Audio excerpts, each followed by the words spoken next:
OK, as promised, we start with the battle to buy Everton. And it is indeed a battle because 5 different parties have an interest in some sort of takeover deal. As you can see, our chief reporter, Kaveh Solhekol, is here alongside me on set. OK, so Kaveh, you have some fresh information for us on one of the groups who are pushing to buy the club.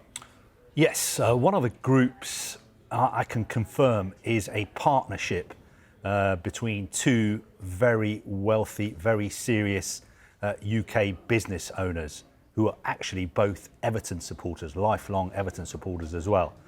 They are AJ Bell and George Downing, both lifelong Evertonians, and their bid is backed by the family office of the founder of Dell Technologies, the American businessman Michael Dell. But this, I'm being told, is a predominantly UK spearheaded bid. And this is what I know about it. The current Everton owner, Fahad Mashiri, is reviewing bids, and he's expected to grant a period of exclusivity to one of the bidders in the next few days. What I can confirm is that the bid of Bell and Downing has been lodged with Fahad Mashiri, and it is a very serious bid. They are serious players, and they are backed by the reported $120 billion fortune of the MS Dell family office. The cash is in place, and the 2 businessmen are ready and motivated to do the deal as quickly as possible, and they want to get on with the business of restoring Everton. You have to remember, Everton are one of the most successful clubs in English football. They've won the title 9 times. OK, they haven't won it since 1987, but everything is in place there with the fan base, the new stadium coming on stream as well to make Everton major players in English football again. The bid involves the 2 businessmen also putting in a huge portion of their own personal wealth into the project.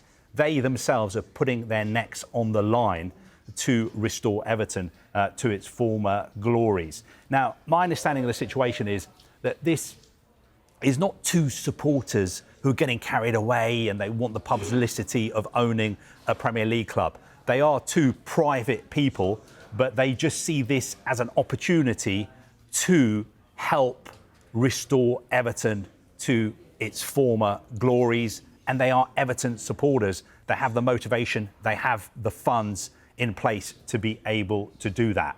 They have already put £50 million into the club as a loan, as part of a funding package to safeguard Everton's immediate future. And I think their bid is being viewed as credible, clean, and if it's successful, it will secure the future of Everton.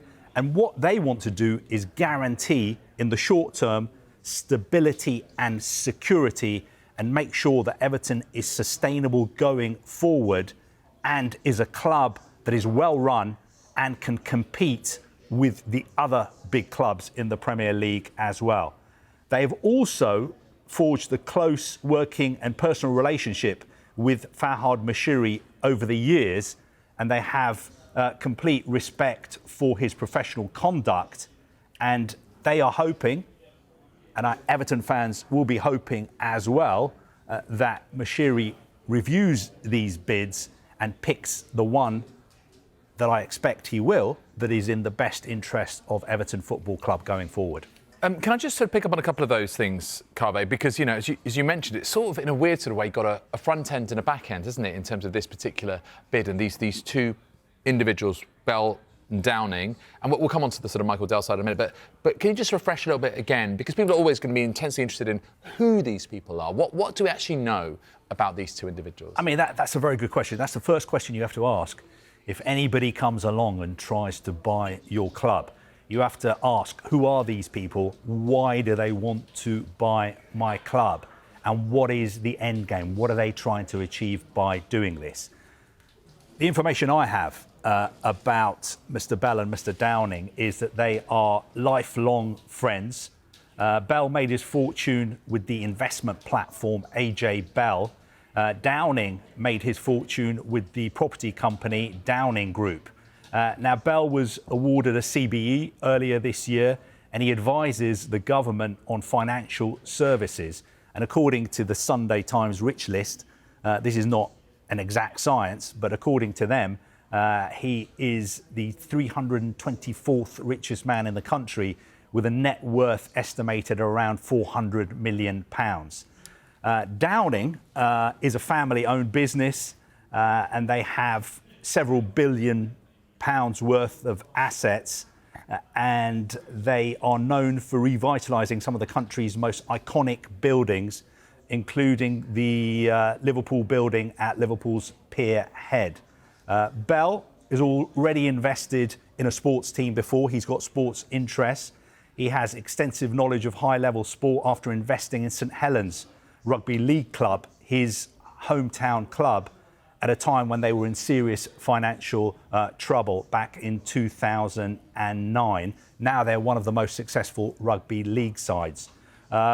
George Downing, he's the founder and chairman of the Downing Group, one of the UK's largest privately owned property investment and development companies. He's well known in the business community in Liverpool, and the Downing Group significantly contributes to the UK's sector's economic growth, with over £3.5 billion worth of residential and mixed-use developments completed, and a further £1.65 billion worth of development projects underway. Downing also privately supports various charities, and he has various philanthropic interests linked to his home city. So that is what we know about them. They are obviously two very rich individuals, two private individuals, but they are lifelong Everton supporters, and they want to take over and run Everton and make sure that it's run run properly and sustainably going forward. Yeah. I mentioned that there is sort of that back end, and of course that the first name, if you like, or brand that jumps off the page is Dell, right? And you know, I suppose that's the sort of turbocharge, I guess, that sort of pure wealth and Michael Dell. Just tell us about that side of the operation as well. Well, I think, you know, one question people may be asking is, do these people have the money to be able not just to buy Everton, but to run Everton and help Everton compete, you know, with clubs like Manchester City, with clubs like Liverpool, Arsenal, Manchester United, Chelsea? Because to own a Premier League club and to be successful these days, you need to be a billionaire.